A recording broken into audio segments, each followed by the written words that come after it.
ayyuhalladzina amanu taqullaha haqqa tuqatih wa la tamutunna illa wa antum muslimun. Allahumma inna nas'aluka ilman nafi'a wa rizqan thayyiba wa amalan mutaqabbala. Summa amma ba'd. Hadirin dan hadirat jamaah salat maghrib Masjid As-Shalihin, Komplek Kalibata Indah yang kami hormati. Alhamdulillah pada malam yang berbahagia ini kita kembali bersama-sama melaksanakan sholat maghrib berjamaah.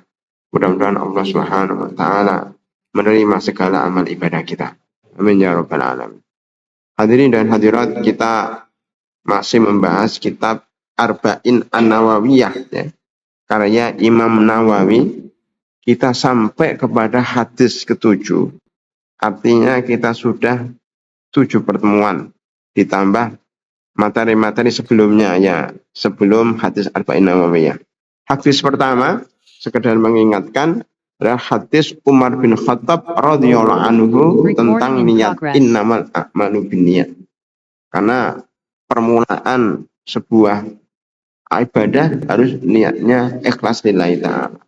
Yang kedua tentang iman, Islam, iman dan ihsan. Masih hadis Umar bin Khattab radhiyallahu anhu, hadisnya panjang. Yang ketiga hadis anaknya yaitu Abdullah bin Umar tentang arkanul Islam, rukun Islam ada 5. Hadis Umar bin Khattab, hadis Abdullah bin Umar tentang arkanul Islam. Habis itu hadis Abdullah bin Mas'ud radhiyallahu anhu, ya, tentang bagaimana seorang manusia diciptakan di dalam kandungan ibunya sejak dari nutfah, alaqah, kemudian mudghah. Ya. Itu kemudian diwahyukan atau diperintahkan malaikat, ya, untuk menulis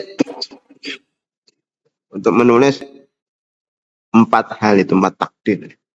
Ini Abdullah bin Khattab, Abdullah bin Mas'ud, kemudian Abdullah bin Umar, Abdullah bin Mas'ud, kemudian tentang Aisyah radhiyallahu anha. Yang keenam tentang Nu'man bin Bashir. Nah, al-halalu bayyinun wal haramu bayyinun. Saya masih kurang sehat, ya, mohon maaf. Jadi ada 6 hadis. Hadis Umar bin Khattab radhiyallahu anhu tentang niat, hadis Umar bin Khattab radhiyallahu anhu tentang iman, Islam, iman dan ihsan. Yang ketiga hadis Abdullah bin Umar anaknya tentang arkanul Islam. Yang keempat tentang hadis Abdullah bin Mas'ud tentang proses penciptaan manusia dalam kandungan ibunya. Yang kelima tentang hadis Aisyah radhiyallahu anha, ya, tentang bid'ah, ya, tentang sesuatu yang mengadakan bid'ah dalam agama. Hadis ke-6 yang terakhir kemarin ada hadis Nu'man bin Bashir tentang innal harama bayyinun, innal halala bayyinun, wa innal harama bayyinun, tentang syubhat. Ya. Ada 6, ya, yang sudah kita bahas. Hari ini kita akan membahas hadis dari sahabat Rasulullah SAW yang namanya Tamim ibnu Aus Ad-Dari. Anna Nabiyya sallallahu alaihi wasallam bersabda, ad-dinu nasihatun, agama itu adalah nasihat. Kalau dalam bahasa Arab, ad-dinu nasihat menunjukkan bahwa agama itu yang paling penting adalah nasihat. Karena ad-din, agama, nasihat. Berarti yang paling penting itu nasihat. Sebagaimana dalam hadis lain disebutkan al-hajju arafatun.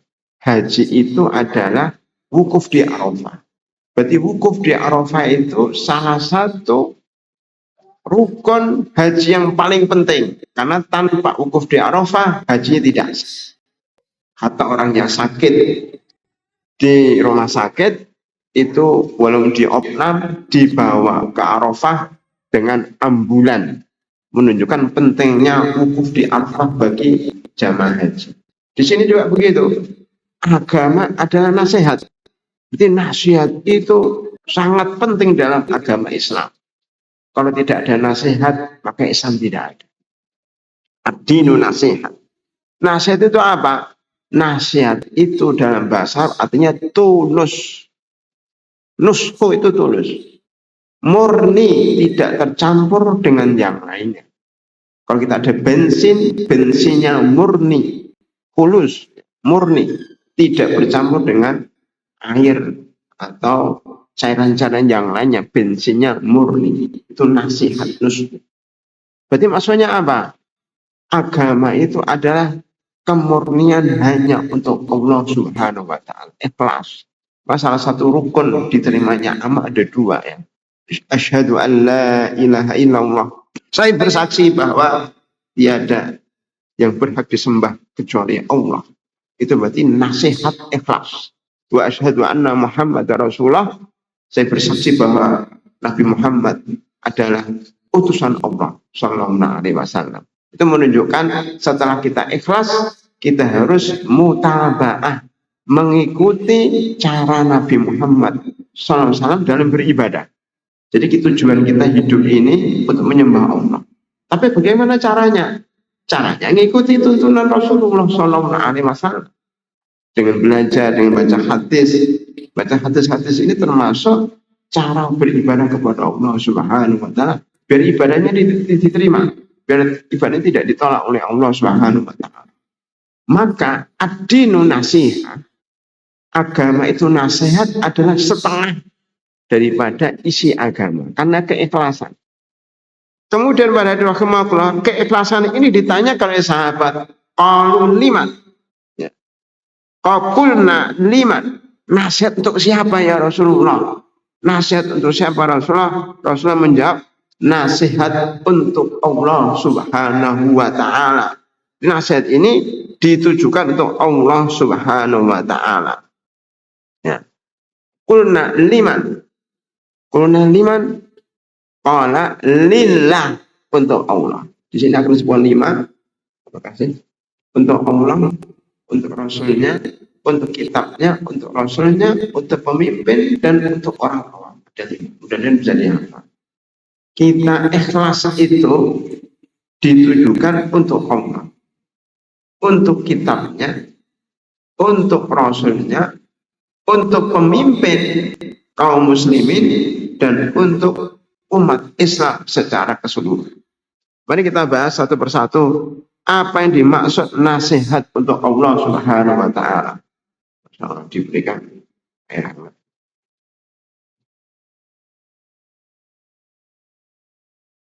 Ya. Jadi pertama, nasihat untuk Allah itu maksudnya kita beriman kepadanya.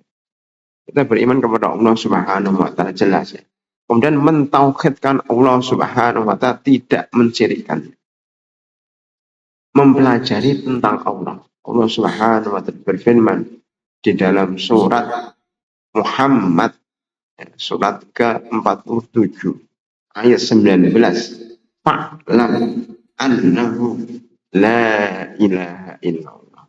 Ketahuilah bahwasanya tiada yang pun disembah kecuali Allah. Maka pelajarilah tauhid pertama kali. Di tugas manusia dalam hidup ini pertama kali adalah mempelajari tauhid. Mengenal Allah Subhanahu wa Ta'ala dengan baik. Salah satu caranya menghafal Asmaul Husna yang 99. Minimal tahu sifat-sifat Allah. Allah Ar-Rahman, Ar-Rahim, Al-Aziz, Al-Ghaffar, Ar-Razzaq, Al-Wahhab, dan seterusnya. Itu sifat. Kalau kita itu mengenal sifat Allah, berarti mengenal Allah. Sebagaimana kalau kita kepengen kenal dengan seseorang, maka orang itu harus tahu sifatnya seperti apa, pekerjaannya di mana, profesinya apa, kebiasaannya apa. Itulah cara mengenal orang. Bagaimana kita mengklaim mengenal seseorang kalau kita Ya, tidak mengenal karakternya, tidak mengenal akhlaknya, tidak mengenal kebiasaannya, tidak mengenal sifat-sifatnya. Bagaimana kita katakan mengenal? Maka kita tidak dianggap mengenal Allah kalau kita tidak tahu sifat-sifat Allah. Menghafal 99 sulit, Ustaz. Udah, kalau sulit, minimal kita membaca Al-Quran. Dalam Al-Quran itu disebutkan tentang sifat Allah, nama Allah, perbuatan Allah. Contoh yang paling mudah dalam surah Al-Fatihah. Al-Fatihah itu dimulai dari Alhamdulillah menurut madhab Maliki dan dimulai dengan Bismillah menurut madhab Syafi'i. Kita ambil yang madhab Maliki. Alhamdulillah Rabbil alamin. Itu sifat Allah. Segala puji bagi Allah. Artinya Allah itu berhak dipuji, disembah, disanjung, dieluk-elukan, disucikan, diagungkan. Kenapa? Rabbil alamin. Karena Allah yang menciptakan bumi ini, yang menciptakan kita, yang berikan kepada kita matahari, menciptakan gunung, menciptakan pohon-pohon. Kalau dalam konteks kekinian, yang memberikan kita keamanan. Kita dulu kecil, lahir dari keluarga. Ya, sebuah keluarga lahir kecil, kemudian Allah mengizinkan kita untuk menjadi besar, dewasa, dalam lingkungan keluarga yang Allah izinkan kita selamat dan sehat sampai sekarang. Bahkan sebagian dari kita mendapat pekerjaan, mendapatkan jabatan, sekarang makmur hidupnya di komplek perumahan Kalibata Indah. Siapa yang merawat? Siapa yang menentukan? Siapa yang mentakdirkan? Allah Subhanahu wa Ta'ala. Itulah Allah yang memudahkan segala urusan kita, yang memberikan kesehatan kepada kita. Itulah Allah Subhanahu wa Ta'ala. Itu maksud nasihat kepada Allah adalah mengenal Allah. Ar-Rahman Rahim, yang maha pengasih dan maha penyayang. Ini contoh kecil aja. Ar-Rahman itu apa? Yang memberi materi kepada seluruh makhluknya, baik manusia, binatang, pohon-pohon, semuanya diberi. Manusia tidak dipukul rata, tidak mengenal dia itu kafir atau musyrik atau muslim, semuanya diberi materi. Bahkan orang-orang yang paling kaya di dunia ini, yang memberikan kekayaan melebihi yang lain, justru orang-orang kafir. Orang terkaya di dunia itu orang kafir, para hadirin. Orang terkaya di Indonesia 9-nya orang kafir, bukan muslim. Berarti Allah itu Ar-Rahman, memberikan kepada makhluknya segala yang dibutuhkan dalam hidup ini. Itu baru manusia, belum binatang. Kalau kita lihat kucing itu bagaimana bisa hidup, bagaimana dia bisa beranak, bagaimana cara bawa anaknya ketika lahir. Belum burung, bagaimana membuat rumah. Belum ikan di dalam lautan, bagaimana ikan dalam lautan yang gelap gulita Allah berikan lampu. Ada berbagai macam ikan. Jadi Allah itu hada itu memberikan petunjuk secara insting kepada binatang. Belum pohon-pohon. Itu semuanya di bawah naungan Allah. Di bawah perawatan Allah. Itu namanya Ar-Rahman. Kalau Ar-Rahim apa? Ar-Rahim itu Allah maha penyayang khusus hambanya yang taat. Jadi sekarang ini alhamdulillah kita termasuk yang disayang oleh Allah Subhanahu wa Ta'ala. Ya. Karena diberikan taufik dan hidayah untuk sholat maghrib di masjid As-Shalihin, dan alhamdulillah lagi tidak beranjak di masjid menunggu sampai sholat isya. Pahalanya berlipat-lipat. Pahala sholat maghrib berjamaah, pahala ba'diyah, pahala mendengar pengajian. Karena malaikat juga ikut di sini, ditulis nama-nama kita, nanti dilaporkan kepada Allah Subhanahu wa Ta'ala, dan akan dimudahkan jalan kita menuju surga. Belum nanti kita dianggap orang yang sedang sholat walaupun duduk-duduk. Tapi selama dia menunggu sholat isya dianggap sedang sholat. Jadi ibadah yang paling praktis itu ya duduk di masjid sambil dengar pengajian, sambil nyantai. Tapi pahalanya seperti orang yang sholat. Yang paling cerdas adalah orang yang sholat di masjid. Karena derajatnya 27 derajat. Orang sholat di rumah, walaupun sholat itu 27 kali, masih kalah dengan orang yang sholat ya, di masjid. Karena di masjid jamaah. Jadi pahala kita itu tergantung pada jumlah jamaah. Kalau di rumah sudah pahalanya satu, jamaahnya dikit, nggak khusyuk, ya, terlambat lagi. Makanya pada hari Allah kita itu termasuk orang pilihan Allah Subhanahu Wa Taala. Ya, itu namanya Ar-Rahim, Pak. Memberikan taufik, memberikan kasih sayang, hidayah, ketaatan. Hanya untuk orang Islam yang taat. Makanya Allah itu Ar-Rahman untuk semua makhluknya, Ar-Rahim untuk hamba-hambanya yang taat. Maliki Yaumiddin, raja pada hari pembalasan. Semua raja-raja, semua presiden-presiden, semua penguasa-penguasa dunia ini nanti di akhirat bukan jadi penguasa lagi, mereka akan disidang oleh Allah, akan dihakimi oleh Allah karena satu-satunya rajanya Allah. Limanil mulkul yaum lillahil wahidul qahar. Siapa yang punya kekuasaan hari ini hanyalah Allah. Loh kenapa? Ustaz, tidak dikatakan raja di dunia dan di akhirat.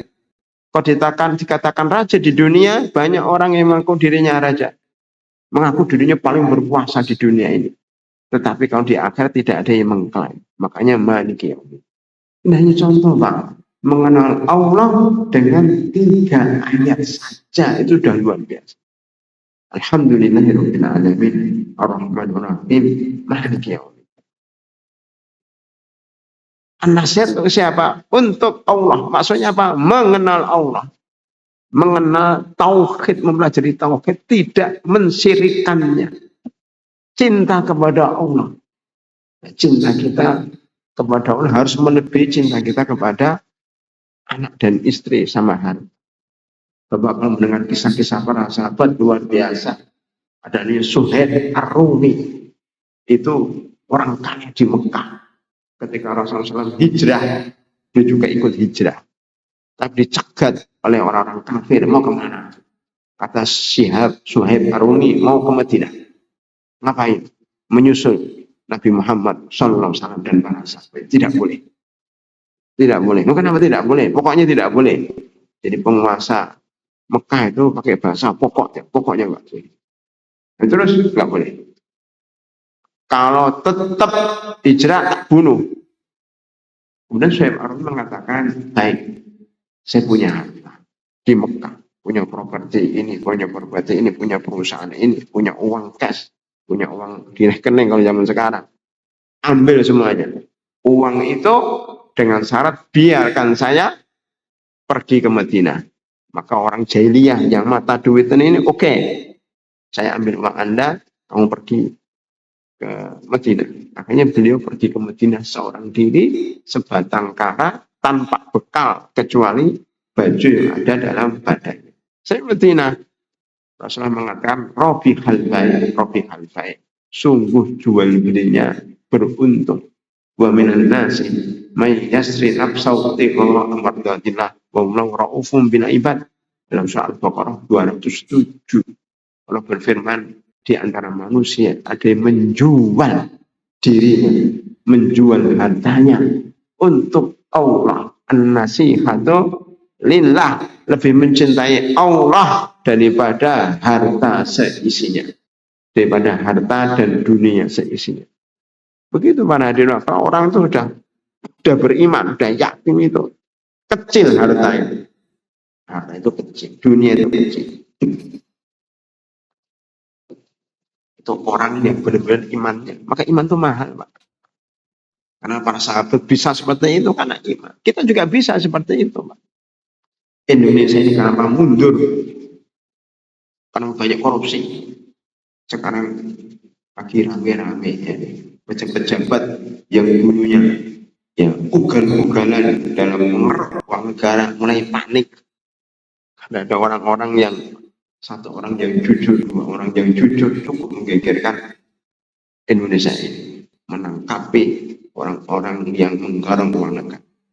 Kenapa Indonesia jadi begini? Kan oknum mungkin sebagainya umat Islam yang hubbud dunya, mencintai dunia berlebihan, ya, mendahulukan dunia daripada Allah dan Rasulnya. Saya yakin Pak, Indonesia itu bisa maju mudah sebenarnya, asal rakyatnya mempelajari Islam, rakyatnya mempelajari kitab Arba'in Nawawiyah, rakyatnya membaca hadis ini. Tapi yang melajari siapanya dikit. Mayoritas 9,9 ya persen itu nggak mempelajari. Seandainya mempelajari, sebagian dari mereka tidak diamal. Bukankah orang-orang yang merusak negeri ini sebagian orang yang pintar, orang yang tahu agama, sampai kemudian ya mengesampingkan ajaran agama. Jadi tidak an-nasihatu lillahi lagi. Ada rahimakumullah. Maka di dalam hadis kan inna sholati wa nusuki wa mahyaya lillah wa mahyaya lillahi rabbil alamin. Ya. Wa mahyaya wa mati lillahi rabbil alamin. Dalam surat Al-An'am 162. Itu doa istiftah. Baik, selesai, masih ada 4. An-nasihah untuk siapa? Untuk Allah. Kemudian kedua untuk siapa? Untuk kitabnya. Lillahi wali kitab. Enggak rasulnya dulu, kitabnya dulu. Maksudnya apa? Nasihat untuk kitabnya. Sederhana Pak. Bapak membaca Al-Quran. Rutin. 1 hari 1 juz. Itu outdoor. One day one juz itu masuk bagian daripada nasihat untuk kitabnya.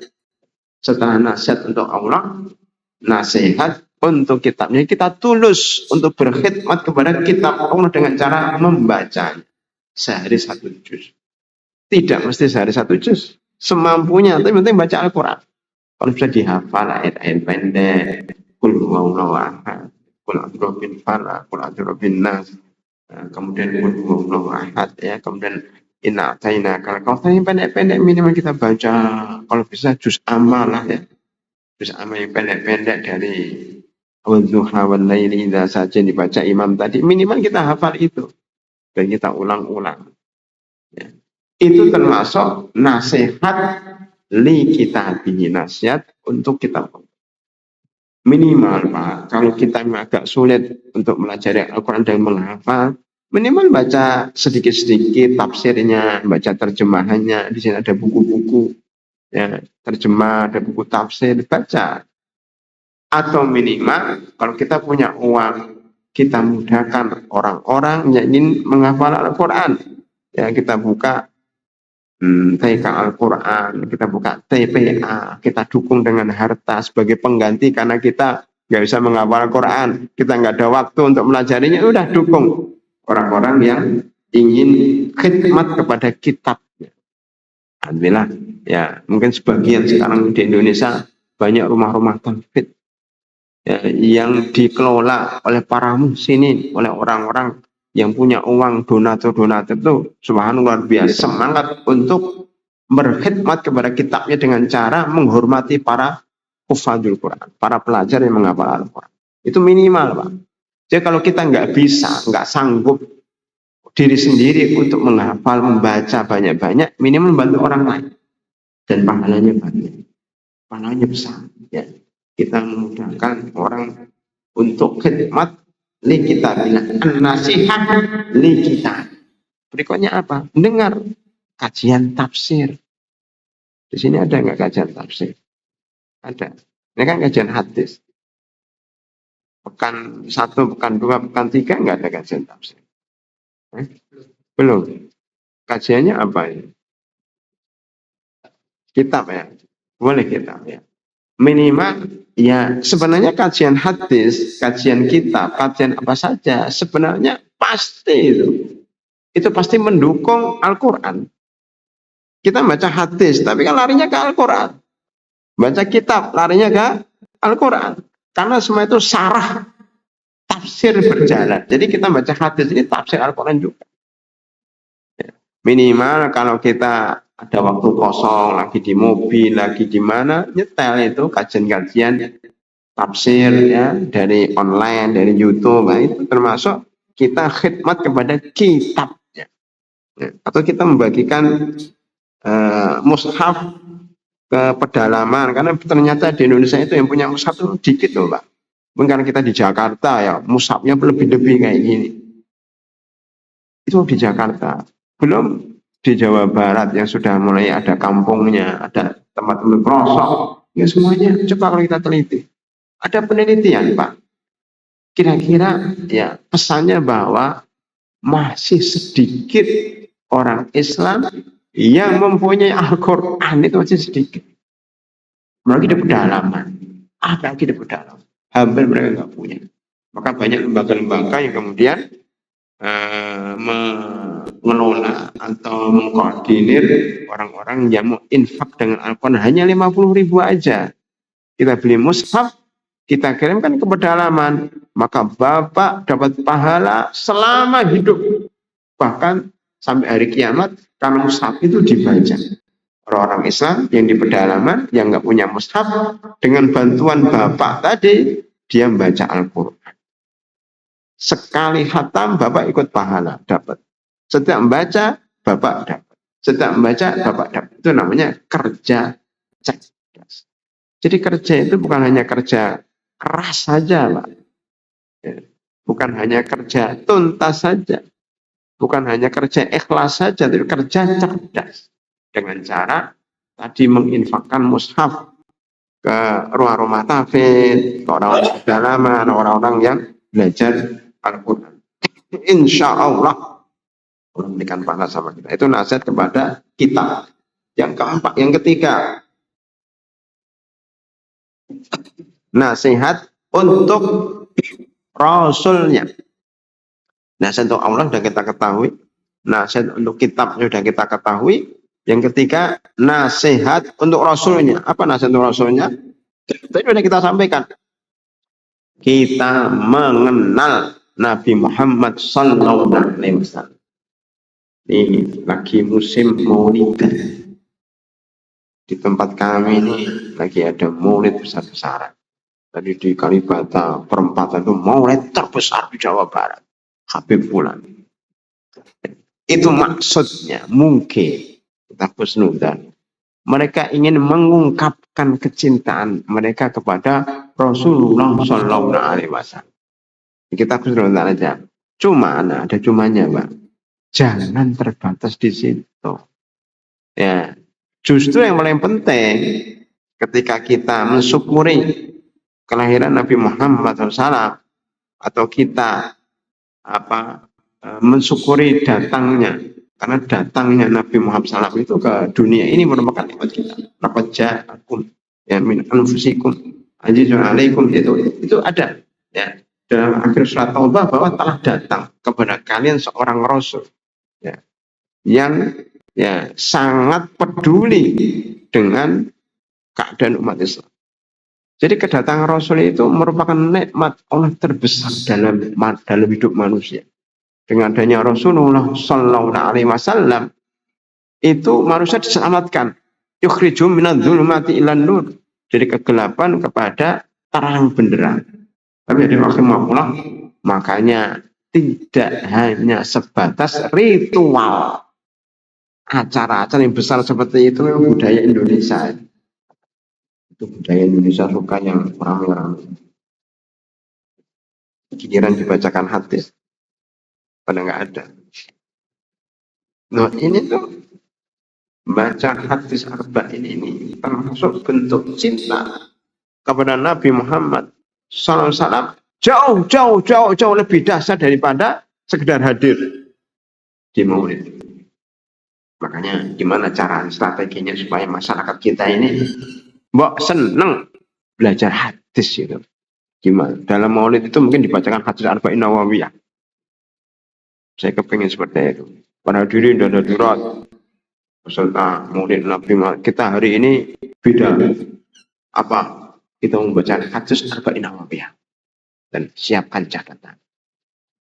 Terus 2 jam, 3 jam itu nggak ada itu nyanyi-nyanyi, nggak ada, cuma baca hadis luar biasa itu. Atau minimal walaupun sudah ya, apa namanya, menyampaikan tentang sirah nabawiyah. Itu termasuk cinta kepada Rasulullah. Cuma sayangnya kadang-kadang itu disampaikan dalam bahasa yang 99% masyarakat nggak paham. Bahkan yang baca pun nggak paham. Bagus niatnya pakai bahasa Arab. Cuma yang baca apa isinya nggak tahu. Pokoknya saya hafal aja. Nah itu perlu ya diperbaiki seperti itu. Bacalah sirah nabawiyah, bagaimana perjuangannya. Ya sekarang diundang ya, diundang untuk mengisi tentang sirah nabawiyah. Ya saya isi serana perjuangannya bagaimana. Perjuangan beliau menegakkan Islam dari beliau diutus pertama kali, dapat wahyu, bagaimana mendapat tantangan dari kaum musyrikin dahulu kaumnya, terus sampai beliau mau dibunuh, sampai beliau berhijrah, sampai beliau berjihad sabilillah. Itu luar biasa dibacakan kepada masyarakat kita, bukannya tiap tahun sekali dengan biaya yang belasan juta, puluhan juta. Itu bisa dibaca tiap hari di masjid-masjid. 15 juta itu bisa dibelikan buku hadis arba'in nawawiyah, dibagi ya, kemudian dibacakan di tiap masjid. Sudah ada memang Riyadhus Shalihin, dibaca hadis arba'in nawawiyah, kitab Bukhari dibaca, kitab Bulughul Maram, kitab Umdatul Ahkam. Hebat itu Indonesia. Kecintaan kepada Nabi Muhammad SAW itu akan semakin mantap. Dia akan membela Nabi Muhammad SAW. Membela ketika dilecehkan orang-orang Barat, dilecehkan orang Prancis, ya, orang Belanda, dia akan membela. Bahkan ketika Masjidil Aqsa, ya, kemudian dijajah oleh Israel, ya, itu kan tempat Isra'nya Nabi Muhammad SAW. Ya, itu kita bela. Karena kita cinta kepada Nabi Muhammad SAW. Jadi panjang ceritanya, Pak. Kalau nasihat kepada Rasulnya itu panjang. Cinta itu dia sekedar saya cinta, tetapi harus dipraktekkan, dibuktikan dalam perbuatan. Contohnya mudah. Antum rata-rata kan sudah punya istri. Saya cinta pada kamu. Cinta. Apa buktinya? Ya dilamar, dinikahi, diberi nafkah, dirawat, dibimbing. Pengorbanan. Cinta itu butuh pengorbanan. Ya kalau kita nggak berkorban, cuma hadir dalam perayaan-perayaan saja, itu cintanya masih dipertanyakan. Jadi harus ditambahi dengan pengorbanan untuk mengikuti sirah nabawiyah, mengikuti tuntunan Nabi Muhammad SAW. Sebagian dalam hadis Aisyah kan, barang siapa yang melakukan suatu ibadah yang bukan atas tuntunan Nabi Muhammad SAW, maka ditolak. Jadi berat nih Pak, cinta kepada Nabi ini berat. Karena panjang ininya, effortnya banyak. Perjuangannya butuh pengorbanan. Baik, yang keempat, ya, nasihat untuk pemimpin kaum muslim. Ini melompat ya, nasihat untuk Allah, nasihat untuk kitabnya, nasihat untuk rasulnya, melompat kepada pemimpin kaum muslimin. Ini soal agama, ini soal dunia. Maksudnya urusan dengan manusia.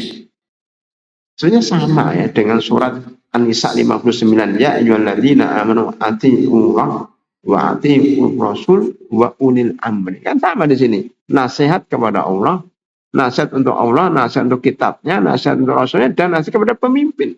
Pertanyaannya, kenapa harus kepada pemimpin, Ustaz? Karena pemimpin itu pengaruhnya sangat besar. Bayangkan, kalau kita punya presiden yang tidak jelas, rusak Indonesia. Ya kan? Rusak Indonesia kan? Karena pemimpinnya nggak jelas kan? Jadi ketika pemimpinnya diganti dan pemimpin menjadi jelas, mulai ada harapan. Karena kalau sistem di Indonesia ini, sistem presiden ini memang, presiden itu kayak setengah raja ya. Menentukan banyak hal. Punya kekuasaan, walaupun nggak mutlak banget, tapi ya punya wewenang yang sangat besar. Maka presidennya baik, Rakyat Indonesia baik. Kalau presidennya nggak baik, Indonesia ya nggak baik. Coba Bapak baca sejarah sejak presiden pertama, presiden kedua, presiden ketiga, coba banding-bandingkan sampai presidennya terakhir, mana yang paling nggak jelas. Nah, kan bisa bandingkan dan siapa yang paling baik. Makanya Islam sangat merhatikan tentang kepemimpinan. Kenapa? Pemimpin kalau baik, rakyatnya baik. Kalau pemimpin buruk, rakyat buruk. Bahkan ada seorang sahabat tabiin mengatakan, seandainya saya punya satu doa yang mustajab. Maksudnya apa? Doanya dijamin akan dikabulkan oleh Allah. Dijamin satu aja. Maka untuk apa ini? Kalau Bapak diberikan oleh Allah, saya berikan kamu doa yang pasti mustajab. Kira-kira doanya untuk apa? Untuk anak istri, untuk dapat uang, untuk apa? Ya. Maka sahabat tapi ini mengatakan, kan saya pakai untuk mendoakan pemimpin umat Islam supaya dia baik. Karena dengan baiknya pemimpin, maka seluruh rakyat Indonesia umumnya 280 juta ini akan baik. Itu teori cara berpikirnya ajaran Islam seperti itu, cara berpikirnya Rasulullah seperti itu. Maka kalau pemimpin jelek, semua jelek. Oleh karena itu nasihat yang paling utama nasihat kepada pemimpin. Permasalahannya bagaimana nasihatnya, kan begitu. Nah ini soal teknis, tidak dibahas khusus secara detail dalam Islam. Maksudnya gimana? Setiap tempat berbeda-beda, setiap zaman berbeda-beda. Walaupun ada banyak hadis yang mengatakan afdhalul jihad kalimatul haq inda sultan al-jair, inda sultanin jair. Afdal jihad itu adalah ngomong kebenaran di depan raja yang zalim. Itu bisa masuk akal, ini kan hadis. Kenapa? Kalau orang itu nasihatin raja yang zalim di depan dia, kemungkinan besar akan ditangkap, masuk penjara. Itu masih mendingan. Ditangkap, disiksa, dibunuh. Dan itu biasa pada zaman-zaman dahulu.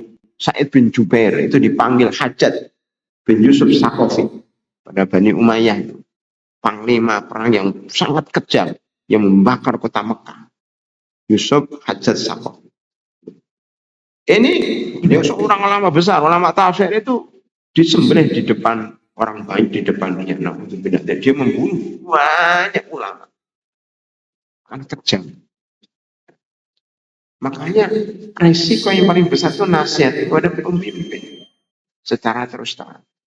Walaupun kemudian tadi kita sampaikan bahwa beda-beda. Kalau di kerajaan memang nggak boleh kita nasihat terus terang. Kalau di Indonesia dengan sistem demokrasi boleh kita nasihatin lewat demo-demo, lewat media sosial, lewat YouTube, boleh.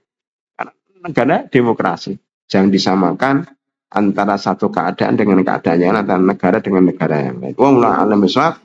Kita mendengar adzan terlebih dahulu, setelah itu kita melanjutkan sama iqamat diskusi dan tanya jawab.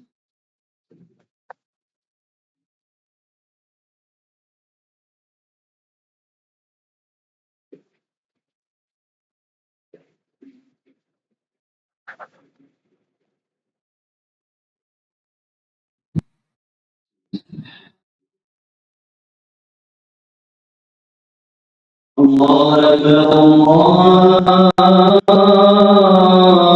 أكبر الله أكبر الله أكبر أشهد أن لا إله إلا الله أشهد أن لا إله إلا الله أشهد أن محمدا رسول الله أشهد أن محمدا رسول الله حي على الصلاة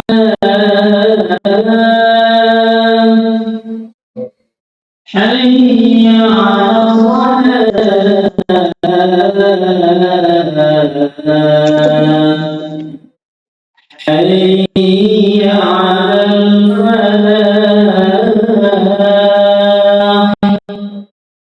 حي على الفلاح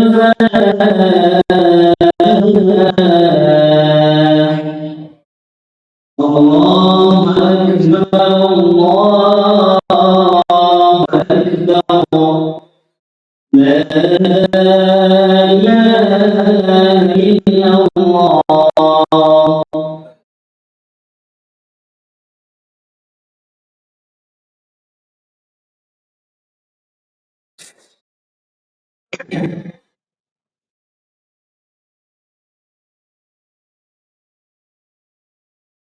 Para hadirin dan hadirat yang kami hormati, sambil menunggu waktu iqamah, kita persilakan kalau ada yang bertanya dari jamaah sebelum saya melanjutkan yang paling terakhir. Ya, silakan. Waalaikumsalam.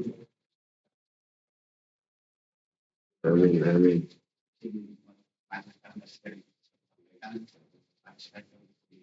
Ya.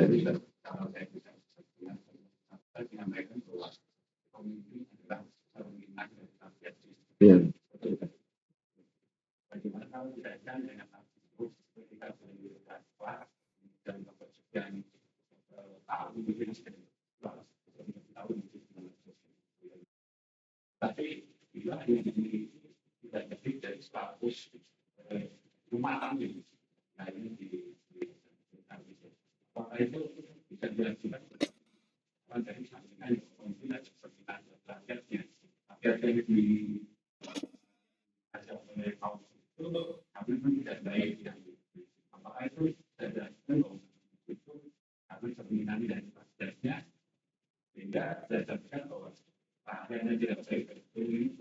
Ya.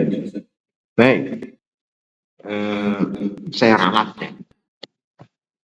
Saya nyampaikan bahwa pemimpin itu mempunyai pengaruh besar terhadap rakyat. Pengaruh. Maksudnya ini pemimpin politik. Yang pertama, pemimpin punya pengaruh besar terhadap keadaan rakyat. Kalau pemimpin baik biasanya memang ada beberapa pengecualian. Biasanya akan membawa kebaikan bagi umat. Contohnya banyak sekali dari Nabi Muhammad Sallallahu Alaihi Wasallam, Abu Bakar Siddiq, Umar bin Khattab, Khulafaur Rasyidin, ditambah Umar bin Abdul Aziz, ditambah beberapa khalifah pada zaman Abbasiyah kayak Harun ar-Rasyid dan seterusnya. Belum nanti pemimpin-pemimpin yang lainnya dari Daulah Utsmaniyah, ada Sulaiman Al-Qanuni, ya, ada Muhammad Fatih, ya. Belum pemimpin yang kita tidak sebut satu persatu. Dulu adanya Yusuf Tathafin, ya, pemimpin Daulah Morobitun yang ada di Maroko, ya. Dan beberapa pemimpin yang tidak mungkin kita sebut satu persatu, tapi banyak pemimpin yang baik menyebabkan rakyat jadi baik. Jadi baik itu artinya luas. Di antaranya keadaannya baik. Umpamanya, saya berikan contoh, pemimpin Yusuf Tasafin itu, rakyat di Maroko akhirnya makmur. Mereka punya kekuatan yang luas, bisa membantu saudara yang ada di Spanyol. Waktu itu diperangi oleh pasukan Saleh yang dipimpin oleh Alfonso VI. Nah, pemimpin di Spanyol ini pemimpin yang berfoya-foya. Bani Umayyah. Jadi dulu itu ada dua negara dalam dua pemimpin dalam satu negara. Ini dibolehkan kalau wilayahnya luas. Ya, satu Bani Abbasiyah, ibu kotanya di Irak, yaitu Bani Umayyah, ibu kotanya di Spanyol. Ini beda negara. Seperti zaman sekarang, negara Islam banyak banget, ada 50 negara Islam. Ya, tinggal keadaan. Dalam teori nggak boleh, tapi karena keadaan memaksa seperti itu, akhirnya diboleh. Nah, Mu'tam, salah satu pemimpin adalah Mu'tam. Di situ pemimpinnya pada hubud dunia, sehingga diserang oleh pasukan Salib. dibantai. Datanglah Yusuf Tasafin membela mereka, mengusir pasukan Saleh, berhasil. Tapi ketika beliau sudah meninggal dunia, diganti anak-anaknya, diganti orang-orang bawahannya yang tidak benar, akhirnya rusak lagi. Spanyol akhirnya dicaplok oleh pasukan Saleh. Tinggal sekarang. Itu karena pemimpin jelek dan karena pemimpin baik. Termasuk umpamanya ada nama pemimpin yang bagus, namanya Zohir Bebri dan Saifuddin Qutuz. Itu Daulatul Mamalik, budak yang menjadi raja di Mesir dan di Syam. Di seluruh wilayah Islam sudah dikuasai pasukan Tatar. Karena di Baghdad itu pemimpin khalifahnya berfoya-foya. Ya, akhirnya dihancurkan, dibunuh jutaan orang dalam satu malam oleh Holakokan, pasukan Tatar. Tapi muncullah dua pemimpin baru yang namanya Saifuddin Qutuz dan Zohir Bebers. Panglima perang sekaligus pemimpin, Amir, ya gubernur. Dia mampu menggerakkan rakyat Mesir dan memukul mundur pasukan Tatar. Luar biasa itu, karena pemimpin. Jadi maksud saya bahwa yang dimaksud pemimpin Indonesia adalah pemimpin politik yang punya wilayah, yang punya tentara. Hari ini ya presiden, raja, bukan pemimpin agama. Pemimpin agama itu kayak para nabi. Jadi gini, nabi itu ada dua, nabi saja, nabi dan pemimpin. Nabi dan pemimpin ada minimal ada tiga ya. Nabi Yusuf, Nabi Daud, Nabi Sulaiman, dan Nabi Muhammad Sallallahu Alaihi Wasallam. Dia adalah pemimpin agama sekaligus pemimpin politik. Nabi Nuh nggak termasuk. Dia dai seperti kita ini dai. Dai itu bisa diterima, bisa tidak. Dilecehkan oleh kaumnya, diusir kayak Nabi Muhammad Sallallahu Alaihi Wasallam sebelum hijrah. Kan disakitin, dihina, dilemparin kotoran, dikatakan orang gila, penyihir. Tapi ketika punya kekuatan politik dan bisa menguasai kota Mekah, mereka tunduk semuanya. Rakyatnya bahagia karena pemimpinnya baik. Itu Pak ya. Jadi Nabi Nuh bukan masuk dalam kategori hadis ini. Nasihat untuk pemimpin, macam pemimpin politik. Bukan pemimpin agama. Beragama nggak punya kekuasaan, dia hanya nasihatin. Makanya ada kalimat bagus dari Utsman bin Affan. Apa itu? Bahwa kekuatan politik jauh lebih mudah merubah kemungkaran daripada kekuatan ilmu. Ya. Yaza'u bisultan ma la yaza'u bil Quran, bahasanya gitu. Sultan itu mampu meredam kemaksiatan jauh lebih efektif daripada kalau kita tahu tausiah. Contohnya di Jakarta Hotel Alexis ya, atau apa itu? Hotel Alexis ya, yang untuk ya maksiat di situ. Orang demo tiap hari. Mungkin sebagian kita demo di Monas sampai berjuta-juta orang. Enggak ngefek, Pak. Tapi ketika ada orang Islam jadi gubernur, cukup satu kertas tanda tangan, tutup itu Hotel Alexis. Contoh lagi, wali kota Surabaya zaman dahulu. Itu Gang Doli, tempat maksiat itu mau didemo berkali-kali. Ya kalau berkali-kali enggak ngefek. Ketika wali kotanya direlokasi atau digusur, diganti, selesai.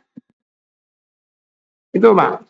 Makanya nasihat ini wabil khusus kepada pemimpin politik. Ya ayyuhalladzina amanu atiiullah wa atiiur rasul wa ulil amri minkum. Ini maksudnya ulil amri. Makanya kita kalau punya akses ke pusat pemerintahan bagus. Coba cari kenalan-kenalan. Banyak teman-teman yang sekarang di pemerintah dinasihatin baik-baik. Presiden kita masih baik. Bagus. Kata orang bagus niatnya. Tulus orangnya. Masalahnya dikelilingi orang-orang nggak jelas. Makanya kalau beliau tidak dibisikin oleh orang baik, akan dibisik orang jahat. Itu. Nah, dibantu. Padahal kita bantu untuk supaya menjadi pemimpin yang baik, supaya bisa untuk maslahat bangsa Indonesia. Itu maksudnya, Pak. Tidak bisa jelas, Pak. Jadi begitu, walaupun itu nggak mutlak juga, ada juga pemimpin baik rakyatnya buruk. Bapak kalau kepengen bicara politik dikit, jadi gini di Indonesia ini Pak, rakyatnya sebagian alhamdulillah baik-baik, pemimpinnya yang sekuler, pemimpin secara umum ya, pemerintahnya sekuler, atau pemimpinnya ya jauh dari nilai agama. Di Turki itu perbandingan saja, mungkin pemerintahnya bagus, membela Palestina, membela, tapi rakyatnya sekuler.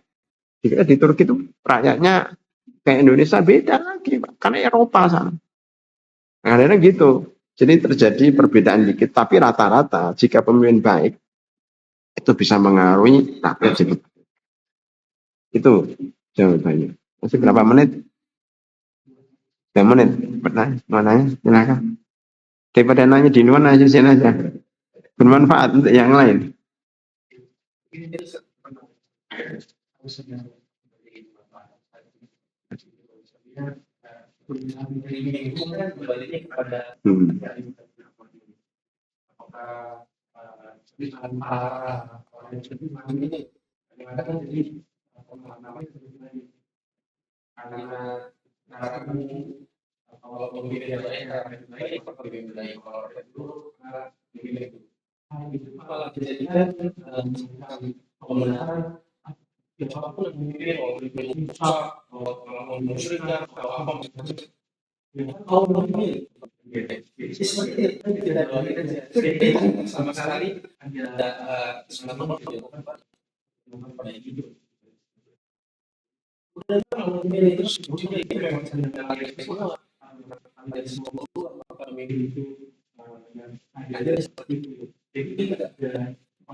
Yang tidak punya tambahan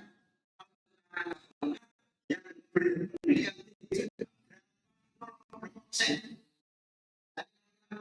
yang banyak urusan SD yang nilai itu apalagi yang sampai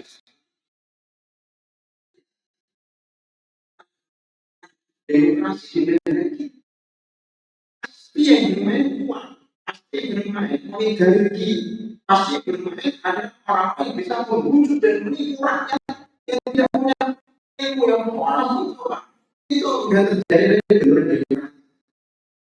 Cuma demokrasi di Jakarta melihat yang bertempat di kampung-kampung itu keinginan pemimpin itu dilihat orang kampung itu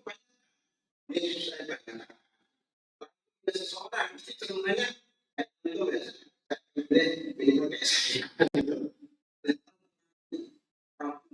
orang kampung dia memilih orang yang kayak dia. Di kampung orang kita itu menjadi pemilu intinya mau tidak mau dia ini pemilihan diri muncul pemimpin bahwa Islam sesungguhnya kita firqah ini Assalamualaikum warahmatullahi wabarakatuh.